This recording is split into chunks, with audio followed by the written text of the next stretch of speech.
Hello. I want to thank Dr. Field and the committee for giving me the opportunity to present my research, and then Dr. Naramore, Dr. Voss, and Dr. Schofield, who are not here, but many thanks to them for supporting me throughout my 4 years here at Northwest and then my venture into grad school. So for that, we'll go ahead and get started. So the West has been labeled as a lawless frontier, littered with conflict, conquest, diverse cultures, and freedom accompanied by isolation. These themes can be effortlessly pinpointed through numerous conflicts between indigenous tribes and American settlers, movements of diverse cultures in and throughout the West, and then American colonization and homesteading.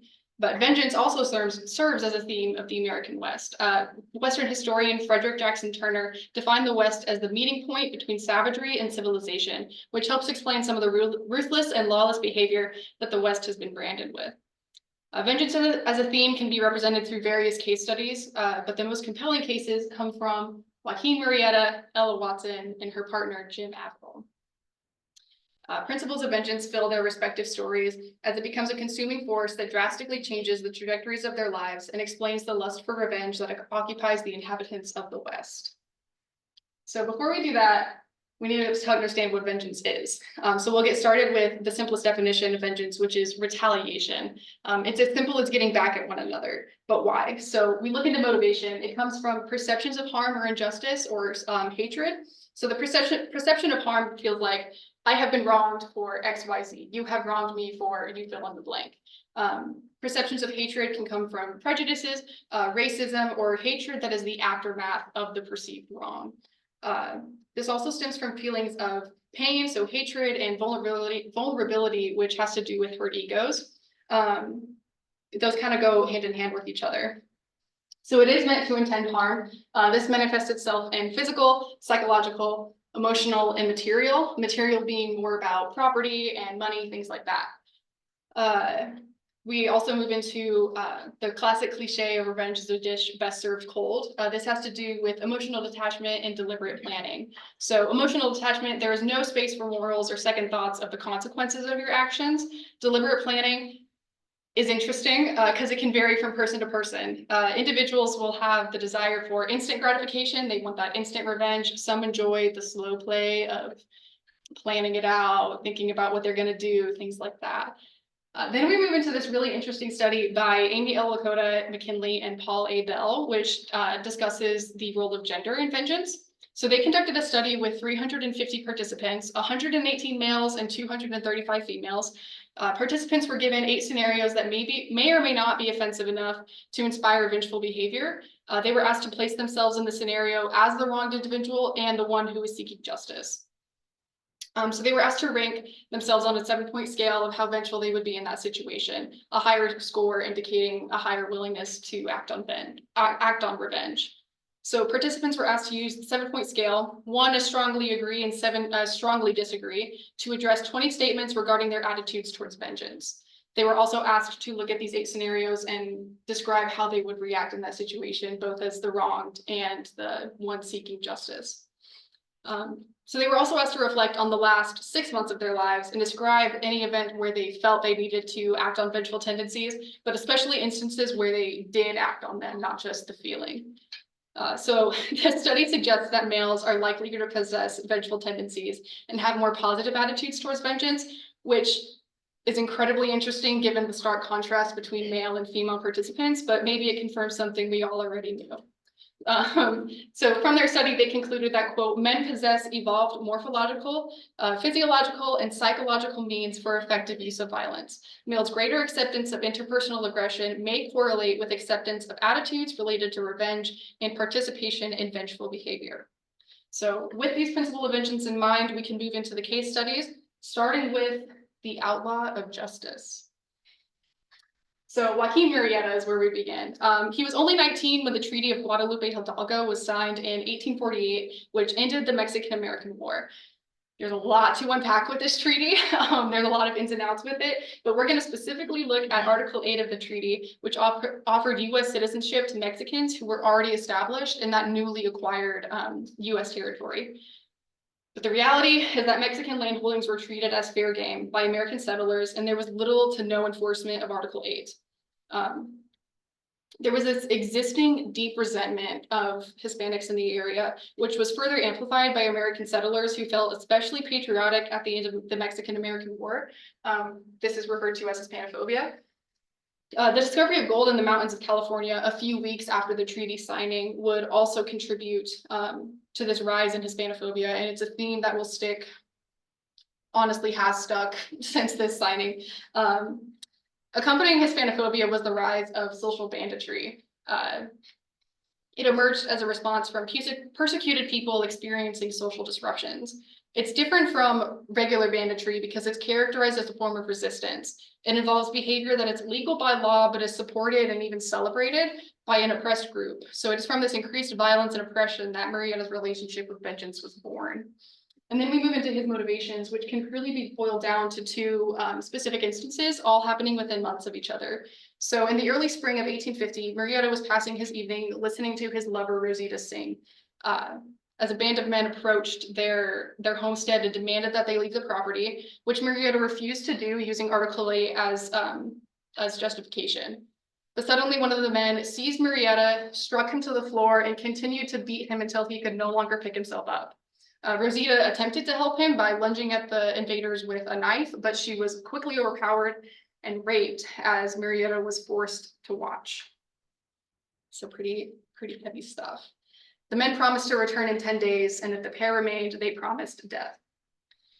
So this is the first instance where Murrieta vows to live for revenge, and he did end up leaving his land claim. So in April of 1850, he moved to Murphy's Diggings in Calaveras County, California. His half-brother actually lived nearby on his own land claim, and the two would exchange in visits quite often. During one of these routine visits, Murrieta borrowed a horse from his brother, unaware that the horse had been previously stolen by an American and sold to him, under the guise of it being his own horse, obviously.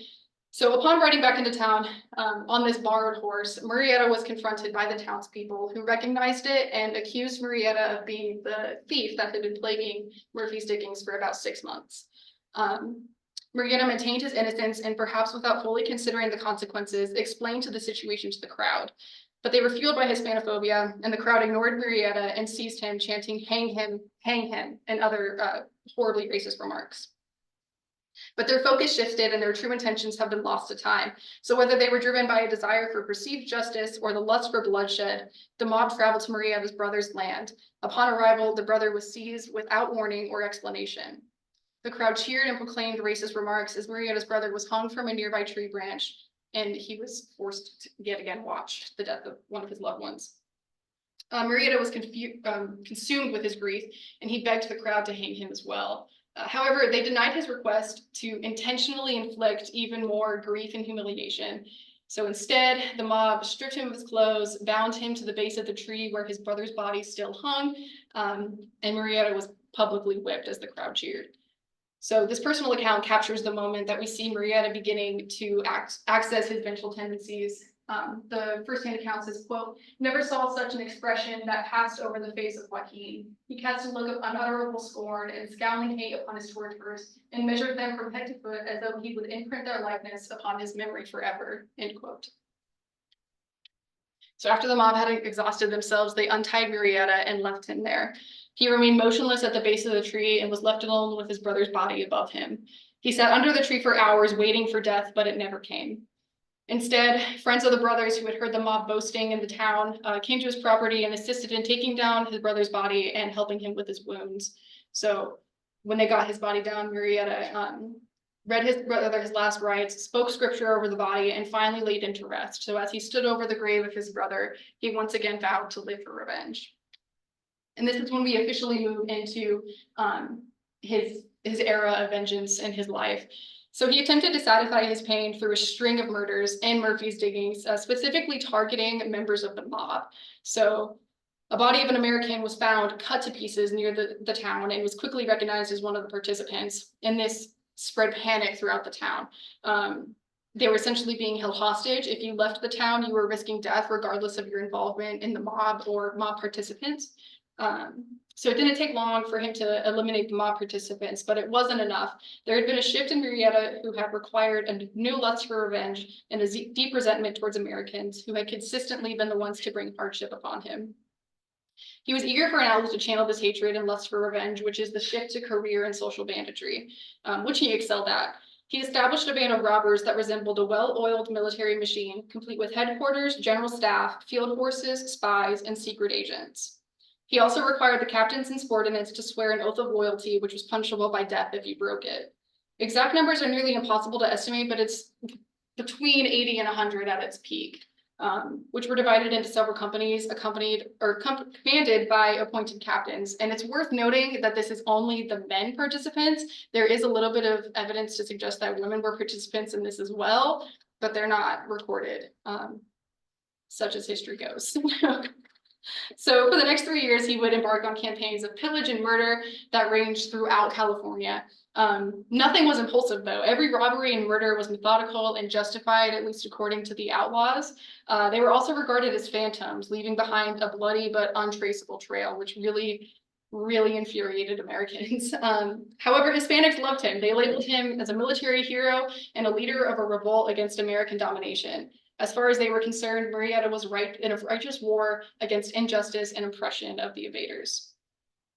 But then we move into California's revenge. Murrieta's revenge plot would be challenged despite his heroic status. So in May of 1853, the current California governor, John Bigler, offered an award of $1,000 for Murrieta, dead or alive. In response to this offer, the California legislature passed a bill authorizing Harry Love, which was truly just a justice enthusiast. He would go and collect bounties all the time just for fun. That was his weekend plan. But Harry Love recruited a company of no more than 20 men to hunt down Murrieta, and this group became known as the California Rangers. But tracking him down proved to be no easy task, because they were simply relying on word of mouth and the various spies that they had throughout California. But it wasn't until a former lover, Rosita, ratted him out, actually, and gave away his location. The saddest part of this story probably is that Murrieta was actually planning on leaving his band of outlaws. He was going to start living his life quietly after they finished this last big job, but he never got the chance to. So we moved to Joaquin's death with that. So with their new information, the Rangers would close in on Joaquin on July 25th, 1853. Love and his men surprised Murrieta and 7 of his accomplices near Cantoba Creek. Chaos ensued as Murrieta called for his men to flee. He was riding out of his horse on a canyon as William T. Henderson, Bill Bernice, and John S. White pursued. And this is a lovely painting depicting his escape from the canyon. The trio nearly lost Murrieta as they struggled out of the canyon, but eventually they caught up to him. Henderson, who was usually a terrible shot, raised his 6-shooter and planted a bullet in the small of Murrieta's back, causing him to fall forward on his horse. A second bullet came from the rifle of White, quickly followed by a bullet belonging to Bernice. With the third bullet, Murrieta crashed to the earth, but somehow rose to his feet and continued to try and run away. Henderson delivered the final bullet that narrowly missed his heart, and he would crash to the ground, not moving. So the trio approached their victim and heard him utter his last words: "It is enough, shoot no more, the job is finished, I am dead." And with that, Murrieta died. So Murrieta began his relationship with vengeance at 19 as the Treaty of Guadalupe Hidalgo ink dried. What started as a straightforward revenge campaign in honor of his brother became an empire of bandits that terrorized California and enlivened Hispanics. Additionally, Murrieta not only acted on his vengeful tendencies, but inspired them as well. The built-up frustration and exhaustion with Murrieta and his outlaws led to the establishment of the California Rangers. The Rangers and their supporters sought revenge driven by further intensified Hispanophobia, the desire to reclaim stolen property, and the bloodshed of their fellow Americans. The correlation between Murrieta and the California Rangers suggests that a cycle of vengeance exists throughout the West. This perpetual cycle is apparent in the tensions of the desire to, again, get back at one another, which remains prevalent among Americans and Hispanic communities after the death of Murrieta, as well as into the 21st century. And with that, we will move into the next case study, which shifts in both place and time. Ella Watson and Jim Averill's unintended relationship with revenge begins in 1880s Oklahoma as the cattle industry began to boom and the promises of homesteading were on the horizon. The promises of homesteading were supported through the Homestead Acts of 1862, which allowed U.S. citizens who had not taken up arms against the Union access to Western federal lands. The land would be free as long as the homesteaders stayed on there for 5 years and improved their own land claims. It was intended to give economic advantage to individual farmers rather than slave plantation owners or other industries. However, homesteading was disrupting a booming industry. The cattle boom, which lasted from 1868 to 1886, was an industry that offered high profits and led to the emergence of a new social class, the cattle barons, who were the pioneers of civilization, according to Theodore Roosevelt. This profitable industry and new social class was even supported through legislation like the Maverick Laws of 1884. Mavericks is the term used to describe unbranded cattle. Their lack of brand made them prime targets for cattle rustling or stealing. And this presents an interesting contrast to the Homestead Acts. They were created to ensure success of everyday people, while the Maverick Law only protected cattle barons, which is well portrayed in the words of Wyoming cowboy Reuben Mullins, who pointed out that cattle barons had, quote, cut off every avenue for advancement. If you stole a few cattle, you were a rustler. If you stole a few thousand, you were a baron, end quote. By 1882, the industry was shifting. Homesteading had changed the layout of the West, and thousands upon thousands migrated to the promises of the West. Cattle barons found watering holes fenced off and no trespass signs nailed to nearby trees. Many big ranchers resisted these innovations, attempting to hold on to their crumbling open range empires. All of this is super important to keep in mind as we start to unpack the lives of Watson and Averill. They play really insignificant roles in their lives. So then we'll move to their journey to homesteading. Averill's journey begins in the Sweetwater Valley of Oklahoma in the 1870s, where he worked as a cook for a survey group. Survey groups were tasked to go out to the West and look at these new places and decide what could be kept and what could not be kept, what was prime land and what was not. So he was a cook for these survey groups. His particular campaign was led by Billy Owens. Owens would describe Averill as diligent, industrious, punctual, and courteous, never out of humor. I would have trusted Jim with a mission even when the godly sum of money was involved. So we know that he had really high character.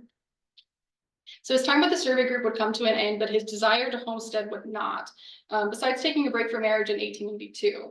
However, in the aftermath of his wife and the death of his infants, or the aftermath of the death of his wife and infant son, was the final push for him to homestead on his own. So Averill would finally settle in the Sweetwater Valley and begin to improve his land claim. It was also at this point that Averill would make contact with the Durbin brothers, Tom and John, who were prominent cattle barons in the area. The trio were able to strike up a deal where Averill would file for land claims on behalf of the Durbin brothers, later selling it to him. However, he broke contract, he defected. He sold the land claims to Robert Butler in 1884 instead, and he used the money to develop his land claim and frame his home and store that he was trying to build. The Durbins felt cheated, and from this conflict, seeds of vengeance were sown. Meanwhile, Ella faced a conflict of her own. In 1879, Watson married William A. Pickle, who was an abusive, unfaithful alcoholic. In 1883, Watson would divorce her husband and move throughout the West, where she eventually met Averill, who worked at a railroad hotel in Oklahoma. The two would decide to homestead together on Sweetwater Valley. The sources disagree on the status of their relationship, but whatever it may have been, they decided to homestead together. So filing a homestead claim proved to be no easy task for Watson, but she prevailed through the courts. In November 1886, Watson filed a claim against Mr. Schumacher's timber culture claim on the land that was adjacent to Averill's, so the back fences lined up with each other. She claimed that Mr. Schumacher had not kept up with the improvement required to keep the land, and the courts agreed. So on February 14th, 1887, the General Land Office ruled the land to be Watson's property officially.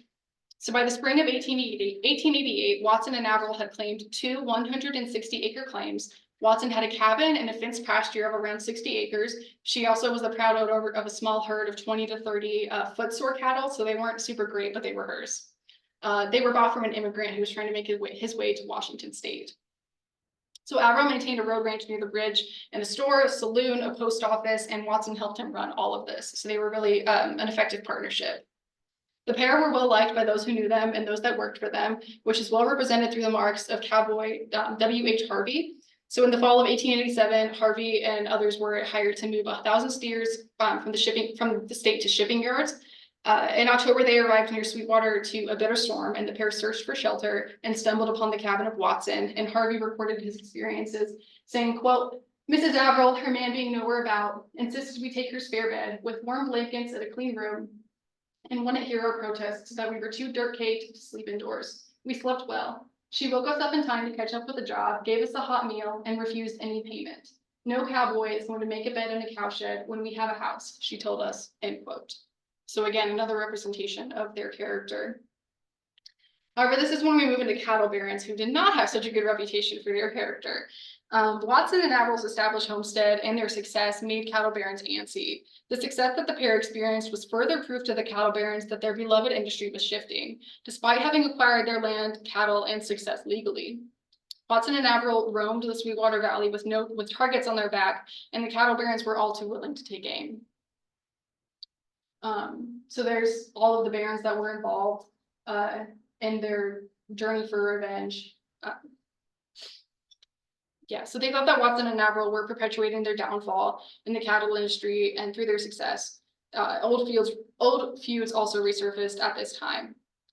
So all of this built up tension would come to a head on July 20th, 1889. So the six cattle barons mentioned above sent Ernie McLean, which is Ernest McLean's youngest nephew, to Watson and Averill's land to survey the situation and report back to the things that they saw. Upon his arrival to the ranch, the cattle barons set off for Watson and Averill's homestead, thirsting for revenge. They first come across Watson, who was working in the fields of her land, and she was threatened and forced into a buggy by the cattle barons with a revolver pointed at her back. After they had captured her, the Durbin brothers began to pull down her wire fence and drove their cattle into open range, and they would actually return and steal all of her cattle and put them in their own ranches. So the barons moved on to find Averill, forcing him into the buggy while they also pointed a revolver to his back. Hired hands for the land watched this kidnapping take place, and they alerted Frank Buchanan, which was a close friend of the pair. He followed the company and took the couple to a creek and threatened to drown them. However, Watson cleverly pointed out the creek's lack of depth, and the company moved on. However, doing so, they lost Buchanan, who was probably their only hope at that point. When he finally caught up to the barons and his friends, they were in Spring Creek Gulch, where his friends stood with their hands bound on top of a large boulder. Averill had a noose around his neck, and Watson struggled to prevent the same from happening to her. In this moment, Buchanan fired a shot into the group, which actually struck John Durbin in the hip, which caused the group to return fire, rather. And then in the struggle, Watson and Averill were pushed off the boulder and died. Buchanan was forced to flee. The barons gathered their things and returned to their respective ranches, leaving Ella and Jim's bodies in the tree. So this picture of the tree is actually from 2020, so it is still standing, very dead, but still standing. And then these were the moccasins that Ella was wearing at the time of her death that were recovered from the scene. So the cattle barons had gotten their revenge. They accomplished what they set out to do, righting a perceived wrong. But they were doing so much more than that. Their actions were a warning to anyone who stood in the way of their continued success, including cattle rustlers. However, they weren't out of the woods yet, as they needed to provide justification for the murders to the wider public that they would accept, other than just that they did me dirty. So their justification, a falsely painted narrative, further proves their desire for revenge and the emotional detachment and deliberate planning that the cattle barons were experiencing. So this painted narrative begins with attacking their reputations. They claimed that Averill was a dishonest businessman who came from a saloon and was running a hog ranch or a brothel. Overnight, Watson became a, quote, foul-mouthed, bronco-riding prostitute who took calves in payment for her favors. Both were cold-hearted cattle thieves. So none of these claims were true, but nonetheless, they were made. Watson's false narrative is taken one step further when she is identified as the notorious outlaw Cattle Kate. Kate was a prostitute who had held up a Wells Fargo dealer at Bessemer, poisoned her husband, and also shot a 8-year-old boy who supposedly stole her diamonds. So she was not to be messed with, and she was falsely identified as such. So the cattle baron painted this murder as an act of civil service. They would go on record to say, quote, they did not mind Jim Averill's being interested in a hog ranch, and they did not mind him keeping a notorious woman. But when a hog ranch and a woman so obviously under Jim's domination were actively engaged in trading cattle, which had not been definitely paid for, they felt that it was too much, end quote. So eventually it was proven that these claims were false, but it was too late and the false narrative stuck, which actually stuck well into the 21st century. Most of the sources until the end of my research confirmed that she was Cattle Kate, even though this was entirely false. So in the aftermath, The following October, a grand jury convened, but the prosecution was unable to provide any witnesses because Buchanan had actually fled to Sweetwater Valley. It was likely that he was receiving death threats from these cattle barons, so that's why he fled. But there was no witnesses, there was no other evidence other than the cattle baron's word. So the jury did not return an indictment, and the cattle barons were set free. So the American West has been branded with the reputation of being a lawless frontier, which has been proven true repeatedly. Accompanying this lawless frontier is vengeance, which serves as justification for the lawlessness and conflict that riddles the frontier. Revenge plays a significant role in the stories and developments of the West. Through the lives of Joaquin Murrieta, anti-Hispanic Americans, Ella Watson, Jim Averill, and the cattle barons, principles of vengeance become abundantly clear. These principles drastically change the trajectories of these lives and those around them, helping form the reputation of the American West as a vengeful frontier filled with vengeful inhabitants. And these are all my sources. And then I'm going to shamelessly plug this QR code, which will take you to a website I developed, which presents all of this research as well. So, thank you.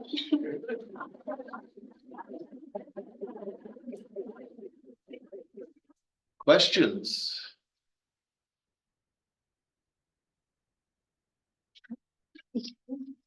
Oh, come on. Somebody has to have a question. Yes. Were you able to do any on location research in Oklahoma? No, I'm poor. I can't go to California or Oklahoma. Eventually that would be really cool. This is the paper that I'm going to use for a graduate program, and I would really like this to be my PhD dissertation. So hopefully, it'd be cool to go see that tree though, because it's still standing. I mean, that was 2020, and obviously there's been a lot of horrible environmental things going on in that area, but hopefully it's still there and I can see it. But In your research, have you found indications of a lot of these sorts of events? yeah, actually, the cattle baron, the 6 mentioned in here were pretty notorious for offing anybody who they felt was in their way, especially the Durbin brothers. They definitely love to get their hands dirty. So this wasn't the only. no, this was not the only one. This is the biggest one because it had such a lasting impact on the reputations. Cattle Kate was, or Ella Watson was wrongly identified as Cattle Kate, and that narrative stuck for the longest time. Dr. Voss even told me that that's who that was. My research kind of corrected that. So yeah. Sounds a little bit like Yellowstone. Which is such a good show, and it's like a really good representation of this. Ooh. Just the depiction of livings. Yeah, yeah. You have a question? Okay, well, thank you. Thank you.